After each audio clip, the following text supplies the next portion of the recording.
పరిచయం అవసరం లేని కంగుమనిపించే కంచుకంఠం ఆయనది. ఎన్టీ రామారావు, అక్కినేని, కృష్ణ, శోభన్ బాబు, హరనాథ్, కాంతారావు వంటి దిగ్గజాల్లాంటి నటులున్నప్పటికీ తనదైన ప్రత్యేక ముద్రతో చివరి వరకు వెనకున్నట్లు కనిపించి అందరికంటే ముందున్న నటుడు కొంగర జగ్గయ్య. గుంటూరు జిల్లా తెనాలి నగరంలోని సంపన్న కుటుంబంలో పుట్టిన నటుడు కొంగర జగ్గయ్య. చిన్నతనం నుండి తనదైన వ్యక్తిత్వాన్ని సంతరించుకుని చదువులోనూ సాంస్కృతిక కార్యక్రమాల్లోనూ ముందుండేవాడు.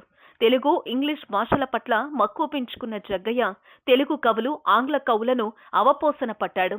షేక్స్పియర్ నాటకాలను వంటబట్టించుకున్నాడు. పలు రంగస్థల ప్రదర్శనల్లో అప్పటి సహాధ్యాయి ఎన్టీఆర్తో కలిసి ప్రదర్శనలిచ్చాడు.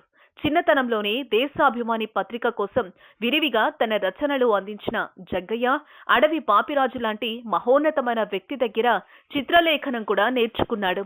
గుంటూరు ఆంధ్ర క్రిస్టియన్ కాలేజీ తనను ఔత్సాహిక కళాకారుడిగా తీర్చిదిద్దిందని ఒప్పుకునేవారు. ఈ సమయంలో ఆంధ్ర రిపబ్లిక్ అనే వారపత్రికకు కొంతకాలం సంపాదకుడిగా పనిచేసిన అనుభవంతో ఆకాశవాణిలో వార్తలు చదవడం ఆరంభించాడు. ఆకాశవాణి వార్తలు చదువుతుంది కొంగర జగ్గయ్య అంటూ తన కంచు కంఠంతో సుస్పష్టంగా వార్తలను చదువుతూ ఎందరికో మార్గదర్శకంగా నిలిచాడు. ప్రియురాలు చిత్రం ద్వారా సినీ రంగ ప్రవేశం చేసిన అర్ధాంగి, బంగారు పాప చిత్రాలతో చక్కని నటుడిగా రాణించాడు. 5వ దశకం నుంచి ఇంచుమించు 8వ దశకం వరకు తిరుగులేని నటుడిగా రాణించాడు. ఇది ఒక్క జగ్గయ్యకి సాధ్యపడింది. చిన్నతనం నుంచి క్రమశిక్షణ, పట్టుదల, ఆత్మావలోకనం చేసుకునే గుణం, అన్నింటినీ మించి పెద్ద కళ్ళు, నవరసాలు పలికించే విధంగా స్పష్టమైన గంభీరమైన గొంతు, ఇవన్నీ జగ్గయ్య ప్రతిభకి అదనపు ఆకర్షణలయ్యాయి. ఇతర భాషల్లో అగ్రహీరోలు సైతం జగ్గయ్య చేతనే డబ్బింగ్ చెప్పించుకునేందుకు ఉబలాట పడేవాళ్లు. శివాజీ గణేశన్, గౌతమ్ ఘోష్ తెలుగు జురాసిక్ పార్కుకి డబ్బింగ్ చెప్పి కళారంగంలో కళావచస్పతిగా నిలిచిపోయాడు. 1967లో ఒంగోలు నుండి 4వ లోక్సభ ఎన్నికలకు కాంగ్రెస్ టికెట్ మీద పోటీ చేసి 80,000 మెజారిటీతో గెలుపొందాడు. ఆ రోజుల్లో అది సంచలనం. జమున చిన్నతనంలో తన వద్దే చదువుకుంది. బహుశా అందుకేనేమో ఎక్కువ సినిమాల్లో నటించింది. అలాగే మహానటి సావిత్రి వరకు మేనకోడలవుతుంది. సావిత్రి సరసన మహోన్నతమైన చిత్రాల్లో నటించాడు. ఎక్కువ సినిమాల్లో చేయలేకపోవడానికి కారణం షూటింగ్ షెడ్యూల్, కాల్ షీట్లు, కాస్ట్యూమ్స్.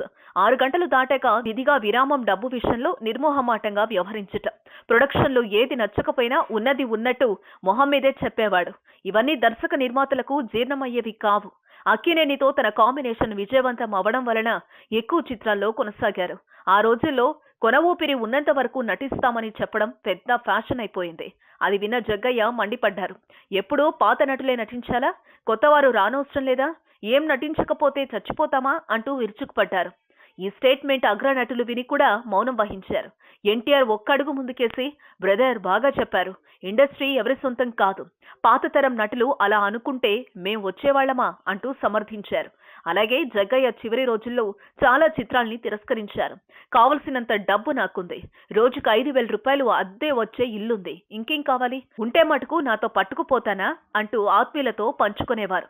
సాహిత్యం అంటే ఆరో ప్రాణం. గంటల తరబడి సాహిత్య గోష్ఠిలో కాలాన్ని మర్చిపోయి కేరింతలు కొట్టేవారు. ఆత్రేయ గారు కలిస్తే ఇక అంతే, కామాలు ఫుల్ స్టాప్లు లేకుండా నాన్ స్టాప్ గా కొనసాగేది చర్చ. అదే జగ్గయ్య ప్రత్యేకత.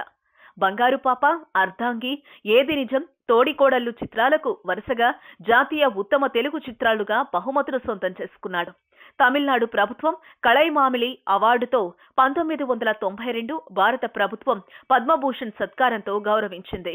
ఇదే కాక ఢిల్లీ సంస్కృత విద్యాలయం వారు కళావచస్పతి బిరుదుతోనూ, ఆంధ్ర యూనివర్సిటీ వారు కళా ప్రపూర్ణ డాక్టరేట్తోనూ, Hyderabad Telugu university doctor lit ప్రదానం చేస్తూ గౌరవించాయి. రవీంద్రనాథ్ ఠాగూర్ గీతాంజలిని రవీంద్ర గీతగా తెలుగీకరించారు. ఠాగూర్ నాటకం సాక్రిఫైస్ ని బలిదానంగా అక్షరీకరించారు. జగ్గయ్యలోని ప్రతిభకి నిలువెత్తు నిదర్శనం ఇవి.